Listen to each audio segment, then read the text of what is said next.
Welcome to Living Blind. I'm your host, Naomi Haslett, and this podcast is brought to you by Balance for Blind Adults, located in Toronto, Canada. This season of Living Blind is sponsored by AMI, and this episode is sponsored by HumanWare. Here at Living Blind, we explore the perspectives and lived experiences of people with sight loss and delve into barriers, challenges, and real-life strategies for living life to the fullest. October is Occupational Therapy Month in Canada, and we thought it would be fitting to share an interview all about the field of OT and the services provided at Balance. On a personal note, as an OT myself, one of my goals for this show from the start was to find a new way for Balance to share information with current and potential clients, and to have a platform that let people with lived experience have a voice. I wanted to model for other occupational therapists that the people we work with are experts in their own lives, and often in many other aspects in life. And we have a lot to learn from them. And so this month, we are joined by Eve Purvin, former occupational therapist at Balance for Blind Adults. This interview was taped in the spring. However, her insights as a new OT in the field are all relevant, no matter when you're listening. And whether you're listening as a person who's blind, a practicing occupational therapist, or an OT student or clinical professor, I hope you'll find the information provided in this interview to be of great help in your life and work. Join us as we discuss the lessons Eve has learned working as an OT with blind and low vision clients of all ages, as well as the myths and misconceptions that are all too commonplace and I'm sure will resonate with many of you. Here are some of Eve's memorable stories about helping clients with cooking in the kitchen, applying makeup in the mirror, making devices with touchscreens accessible, and finally being able to catch up on reading again. We also discuss the intersectionality and plurality of clients served by Balance and how that serves as a guide in one's role as an occupational therapist.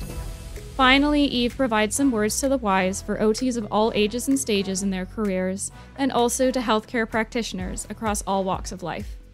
So today I am joined by Eve Purvin, and listeners might have heard Eve's voice before earlier in season 2 with her conversation with David Leposki. So welcome back to the show, Eve. Thank you. Thanks for having me back. You know, when you recorded that interview, I believe you were still a student. Is that right? Yes, I think we recorded in August and my student placement ended that month. And in September, I joined as an employee.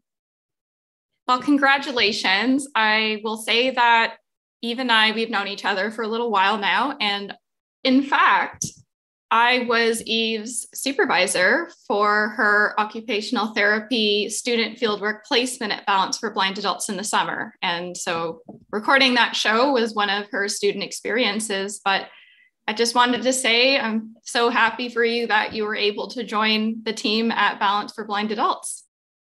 Thank you. So to get things started, I'm wondering if we ought to start at the beginning. Can you tell the listeners a little bit about what occupational therapy is? Definitely. And in OT school, right in September, they teach you to have an elevator pitch to explain it because it definitely is confusing. So occupational therapy, it's good to start with explaining, well, what's an occupation?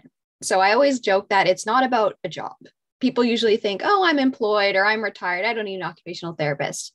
But an occupation is so much more than that. So an occupation is anything someone needs to do or wants to do. And it can be anything from brushing your teeth, making a meal, organizing your home, advocating for yourself, and engaging in your community. And occupational therapists help people engage in their desired occupations to lead satisfying and productive lives. And we do this because we feel that participating in the occupations that someone wants to and needs to contribute to their health and well-being. So that's my OT elevator pitch.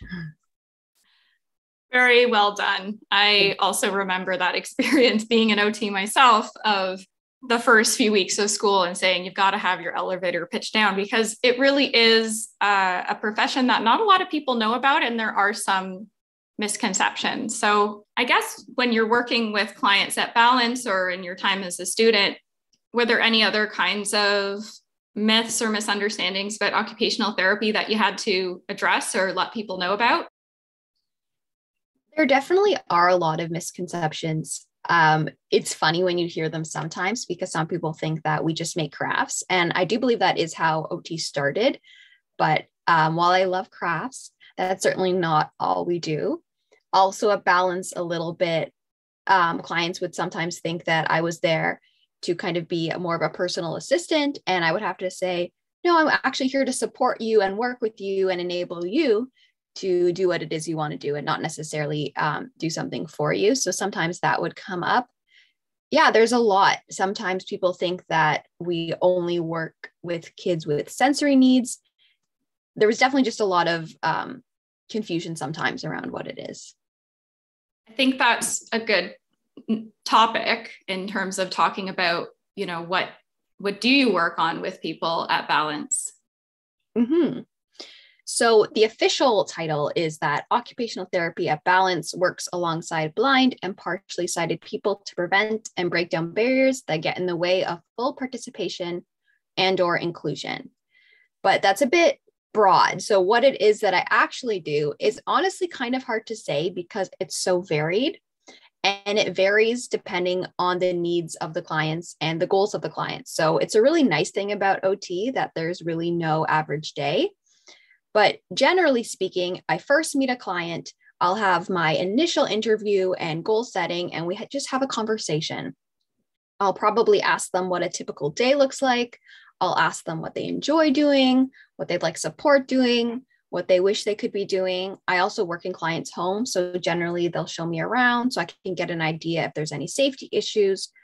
And kind of from this conversation and from seeing the client's home, then together we work to confirm what goals are and what it is that the client wants to work on. So that's kind of the first step. Then my second step is once we have our goals, then I work on gathering information. So this might look like an assessment where a client is showing me how they do something already. So for example, if the goal is around sorting laundry, I'll say, you know what, why don't you show me what it is you do? And there I can kind of get a better sense. And then once I have my information, that's when we start on the intervention aspect.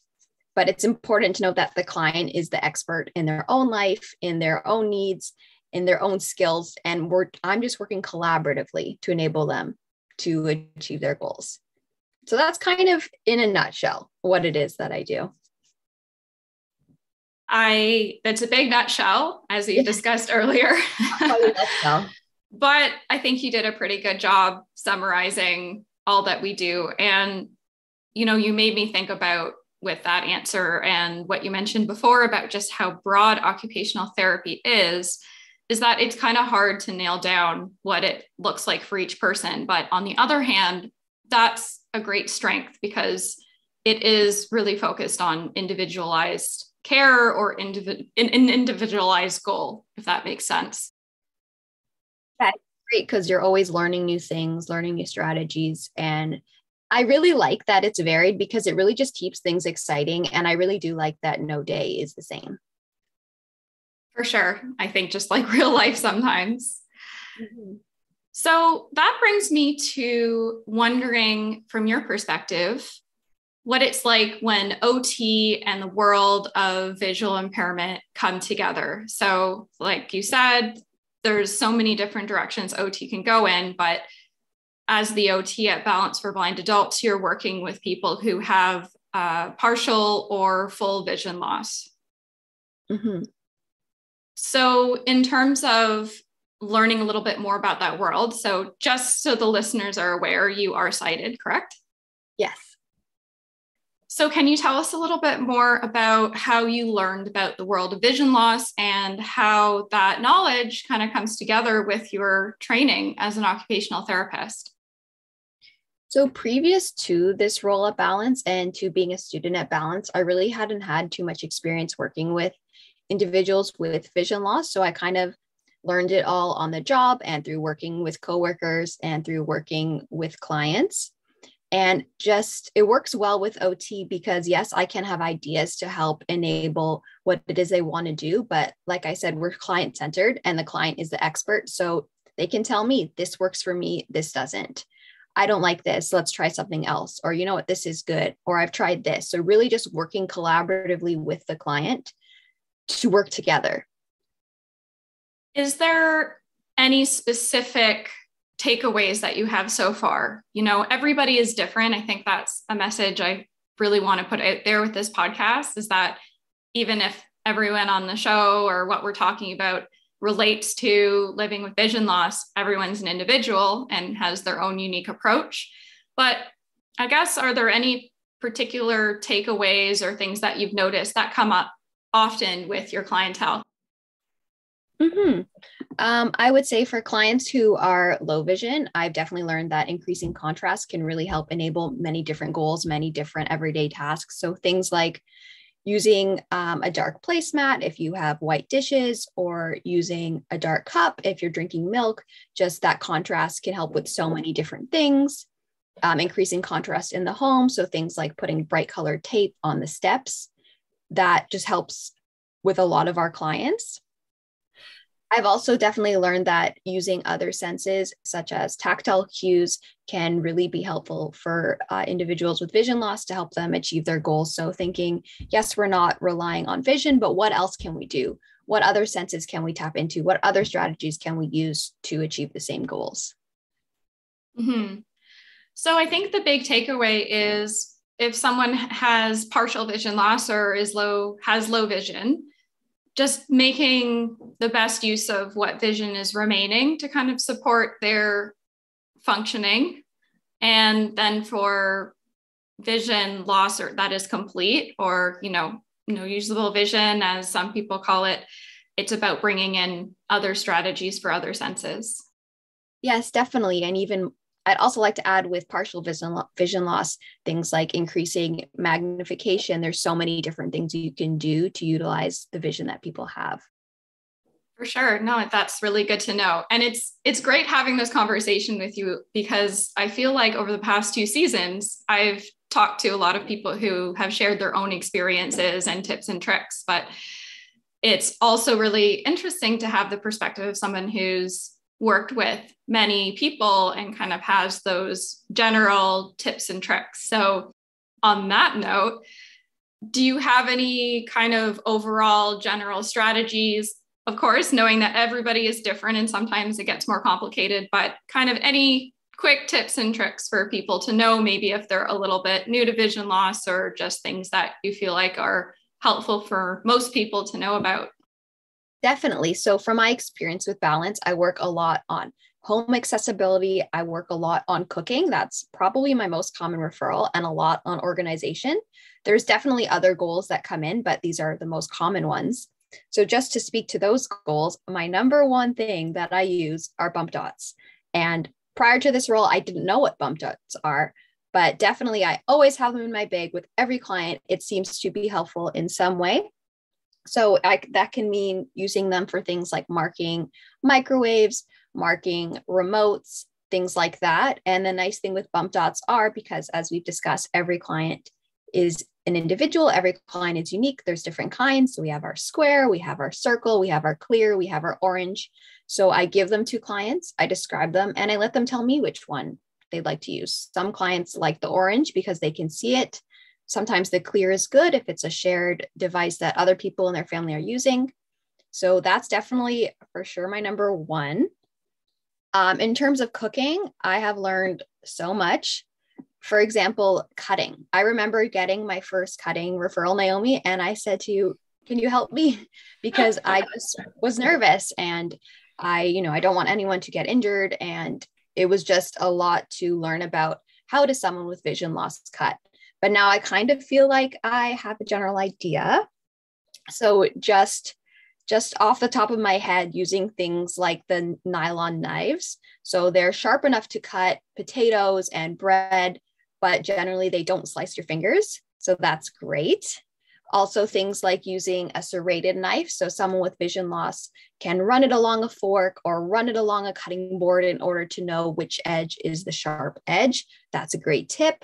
Of course, curling away your fingers when you're cutting, cutting away from your fingers, starting to practice with something that won't roll away, or even using Play-Doh to practice. So many different tips for cutting that I've learned. And that's not even all of them. Like there's certain cutting boards that help.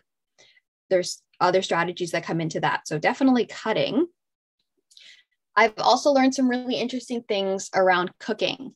So Naomi taught me that if a client wants to work on flipping, they can use a sponge and a spatula with the heat off and to practice flipping. And that's a great tip that I've definitely used a lot. We also had a client that wanted to learn to flip pancakes. And Naomi had the great suggestion of using a tortilla. So I thought that was a really good tip that I haven't forgotten. And that was quite a while ago.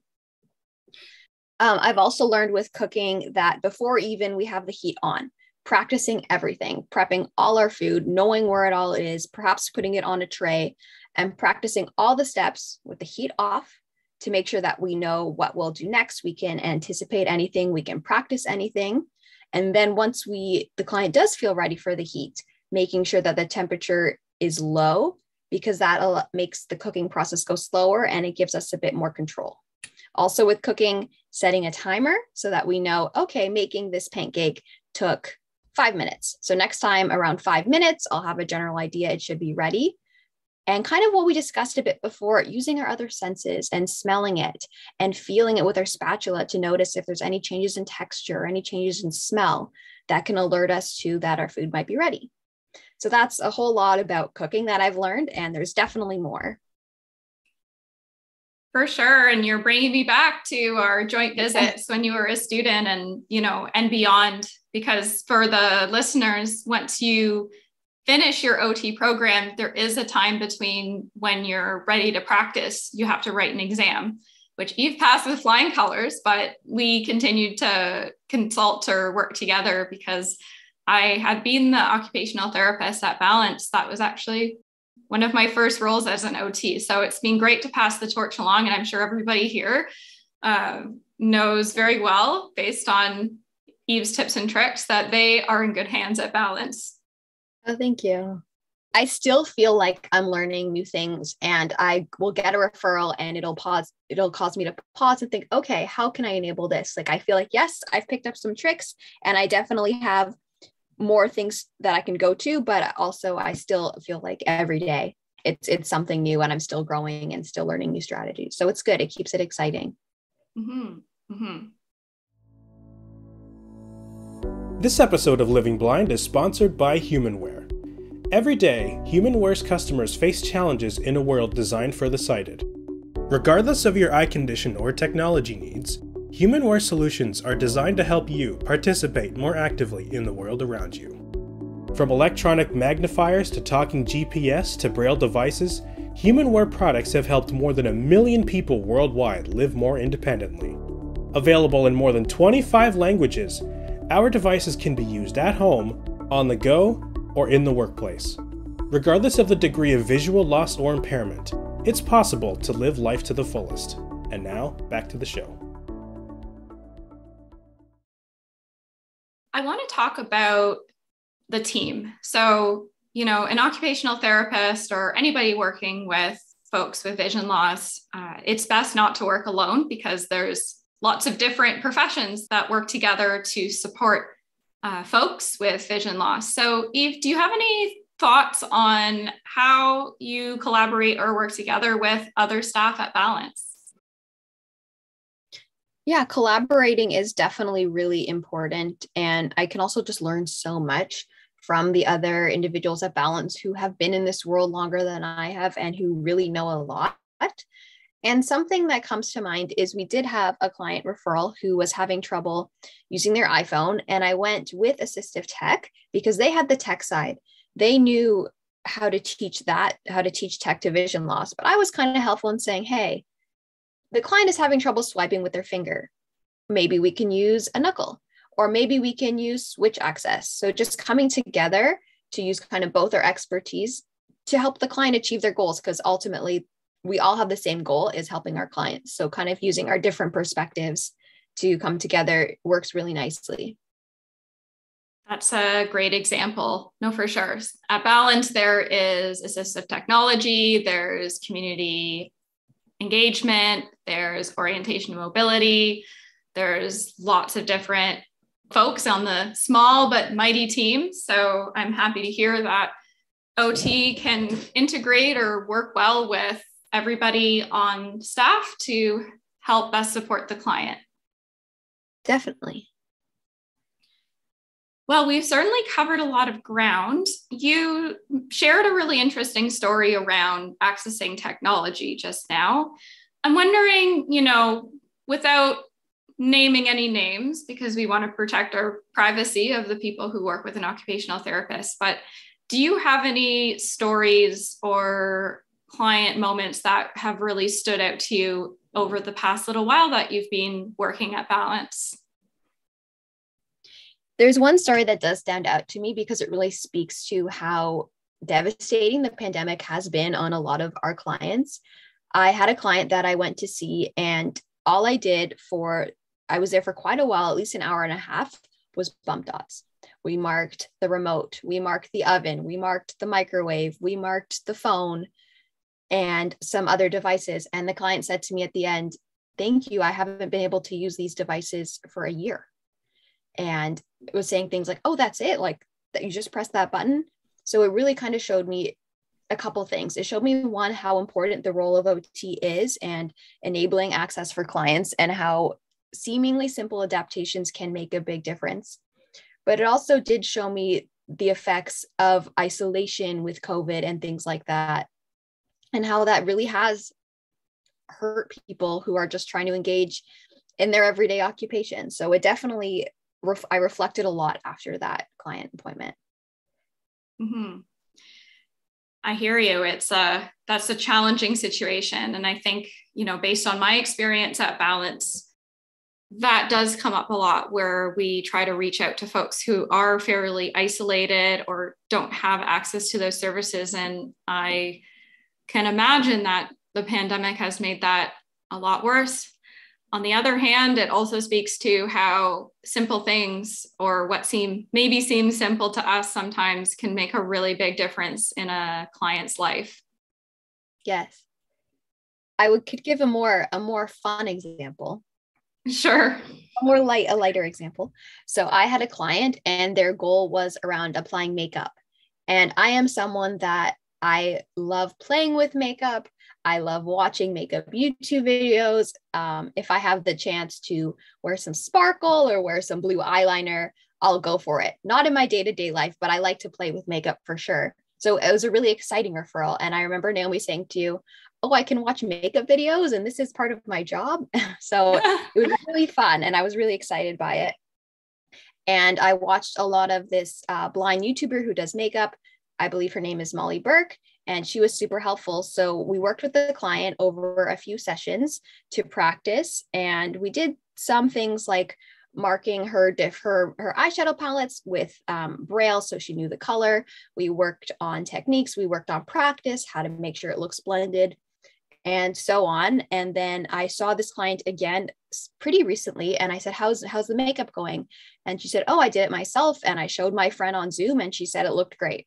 So that was a really fun example, that it was fun for me as a referral, and it was really nice because mission accomplished, right? The client was able to do her makeup on her own. So that was a really good one. I don't really wear a lot of makeup, if any makeup. So I was really excited when Eve told me that, you told me that you like to wear makeup, because I thought, okay, phew, somebody who can help this client. But it kind of goes with the territory. Sometimes people will want to do activities that we don't have as much experience with. And so, to your point, doing that background research, I think, before seeing the client is really crucial. And it's so great that today, or in this day and age, there are people with lived experience teaching other people with lived experience that we can work with and share that information with our clients. Yes, definitely. So one thing that I personally found very unique about the role at Balance was intersectionality. So intersectionality refers to having different parts of our identity. So as I mentioned, everyone's unique. So for example, in addition to having vision loss or living with partial sight, I'm sure, Eve, you've come across folks who also have other disabilities or maybe other cultural identities. So is that something that you've been coming across in your work lately? And do you have any thoughts on how intersectionality affects your work as an occupational therapist? So definitely a balance. We come across clients who have different needs. I have clients who have vision loss and dementia, who have vision loss and mobility needs, vision loss and different learning needs. There's definitely that intersectionality in that way, and as well with culture. So for example, like I said, I do have a lot of cooking referrals, and I have clients that mention they want to cook something that I'm not familiar with, and it's something that's important to them. And kind of like how we just said, taking the time to research. So taking the time to research, how do you make it? How do I pronounce it correctly? I really want to enable the clients to do what they want to do. So if it's something I'm not familiar with, that's okay. Just do some research and work together, and as well ask the clients for advice. How were you taught to make it originally? What tricks have you picked up? And therefore, maybe I can kind of enable them in that way using their own perspectives. Mm-hmm. Yeah, that makes sense. I mean, in Toronto, we live in a very multicultural city, and we live in a city where there are many folks with different abilities, different identities. So I think that your point around, we keep coming back to the person that you're working with is an expert in their own life. And so although we may come in with our training, really it is so crucial to talk to the client about how they do things, what's important to them, and really respect that and their choices. Mm-hmm, for sure. You mentioned earlier about the impact of COVID. So where we're at right now is an interesting time. You know, Ontario is lifting mask mandate. Summer is around the corner. So how do you feel like the current state of public health, for lack of a better word, or how has your practice been changing, and where is it at now with all of the things that have come up with the pandemic? So it's interesting for me because I went through school during the height of COVID. I've only worked in COVID. I don't know what it's like to not be masked and not be always doing my hand hygiene and things like that. So I've heard from people like Naomi or other OTs that we used to make a coffee and have coffee together, or we used to make a meal and share a meal together. And so that's just, I've never had that experience. So I'm interested to see how things change. Hopefully they do change. But yeah, I've only ever worked in healthcare. My first placement was in a hospital in 2021. So this is what I'm used to. It feels almost normal to me, but I'm interested to see how things change and how my practice will change. I do have some good news for you. And that is this Monday, I actually sat down and enjoyed the oatmeal raisin cookies that I made with a client. So it really depends on the client's level of comfort. But at the end of the day, I am excited and looking forward to what the future holds. And I hope that you get that experience as well. Yeah, me too. I love oatmeal raisin cookies. They were really good. Is there anything that you want listeners to know about occupational therapy, about working as a sighted person with individuals with vision loss? Just, you know, what are some things that you have learned from your position and your role that you want other people listening to this podcast to take away? So what I want to say to perhaps healthcare practitioners who are listening to this, who are sighted, yes, we have our education and we have our skills, and that's really valid. And we worked really hard to be in the roles we are. Just always keeping in mind, which has come up a few times in this podcast, that every individual is unique. They have a unique learning process, unique strengths, and unique preferences, and they are the experts in their strengths and needs and preferences. So really keeping that in mind, that the client is the expert. As well, something I've learned as a new OT that I think is important is we're always monitoring and modifying. And I laugh a little bit when I say that because it's part of something we learn in school, but it really, really is true. Sometimes our ideas, as well researched as they aren't going to work the first time, or the client isn't going to like it, or the client is going to say, you know what, I'd rather do things a different way, or it just doesn't work. So that's okay. We go back to our other steps, we gather more information, we assess more, and we try again. And that's part of the learning process. And we just keep monitoring and keep modifying to have the best chance at success for our clients. All of those are really great points. I think there are really big takeaways to be had from our conversation around just being really mindful of that. As professionals, it's easy to think, oh, we went to school for so long, we must know a thing or two. But really, again, just emphasizing that it is a collaboration, that we need to be practicing with some humility, and that what may work for others will not work for clients. So always being open to new ideas and to new knowledge. So I do hope that if you're listening in and you are somebody that works with a person with vision loss, that you keep those words in mind. Mm-hmm. Even if two clients have the same goal, the same approach isn't going to work. And that's okay. Is there anything else you want to say that we haven't mentioned yet before we wrap up? So as a millennial, I've definitely grown up in the height of technology and new technology developing. And I know there's so much great technology out there. So kind of my first instinct with clients at first was, wow, why don't we use this app? Why don't we use this device? It's so exciting. But I've really had to learn that sometimes that's not an option, and the importance of low tech as well. Some clients are older adults and didn't grow up with technology. They're not as comfortable with it, or maybe they just don't like it.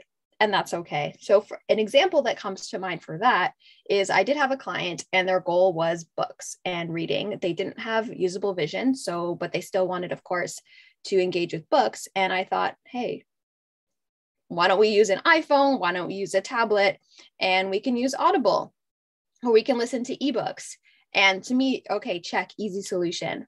But the client didn't want that. And so having to think, oh, right, not everyone wants to use technology, and that's okay. And something interesting that we used was a DAISY player. So DAISY stands for Digital Accessible Information System.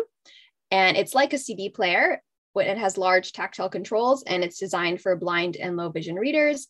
It's easy to navigate, and it's a great low-tech option that ended up working really well. That's great to know. I think that, there's a lot of lower tech solutions for living with vision loss. And like you said, as we use our phones more and more, or I too, as a millennial, will go to the smartphone very easily. But yes, being and recognizing those differences in preferences and being aware of options that are more intuitive depending on the person. And also, like you said, their preference, I'm sure, is really important. Mm-hmm. Another example even comes to mind. A client said they were having trouble dialing out. And I, in my head, again, use Siri, use your iPhone, just say, call my sister. But the client doesn't have a smartphone and they didn't want a smartphone. So what we did was we practiced dialing out on their home phone and adding some bump dots to make it more accessible and things like that. And that's okay too. Again, the low tech options are perfectly valid, and it might just be someone's preference. So working with that as well. Okay, great. Well, thanks again so much for your time, Eve. It was a pleasure talking with you today. Yes, thanks for having me back. That's it for this episode. Thanks for tuning in. I really hope that you enjoyed this interview with Eve as much as I enjoyed doing it for you. To learn more about occupational therapy, or if you'd like to book an appointment with an OT at Balance for Blind Adults, check out the links in the description below. Special thanks to Eve Purbin, our producer Jeffrey Rainey, executive producer Deborah Gold, and the entire team at Balance for Blind Adults. Feel free to subscribe, rate, and review us on whatever platform you're listening on. And don't forget to let us know how we're doing. You can find us on Facebook, Instagram, YouTube, and Twitter by searching Balance for Blind Adults. And join our new Living Blind Listeners Facebook group. You can also email the podcast with any comments, questions, or suggestions you might have at livingblindpodcast@balancefba.org. For more information about Balance for Blind Adults and our programs and services, or to access the show notes and transcription of this episode, please visit us at www.balancefba.org. I'm Naomi Hazlitt, and this has been Living Blind. Thanks for listening. Do you have questions about the episode you just heard? Do you want to relate a story about help you received from an occupational therapist? Are you wondering how you might get such assistance and what OT could do to help you out? Or do you simply want to chat with other listeners about what you're hearing on our podcast? Hi, I'm Jeffrey Rainey, producer here at Living Blind, and I want to invite you to join our brand new moderated Facebook group, Living Blind Listeners. Come on over and let's chat. Simply sign up for the group, and once you agree to our group terms, an administrator will let you in. We look forward to meeting our listeners on Facebook. And now, here's Deanna to bring us home. Hi, I'm Deanna, Development Officer with Balance. Our annual campaign, Because of Balance, kicked off October 11th. If you haven't yet, head over to the Balance for Blind Adults website, and under the Donate Now button, click Because of Balance. There, you can read or listen to the stories of how Balance has changed the lives of blind and partially sighted individuals, staff, volunteers, and supporters. Your donation to one, or maybe more than one story, will help Balance offer programs and services to support the whole person.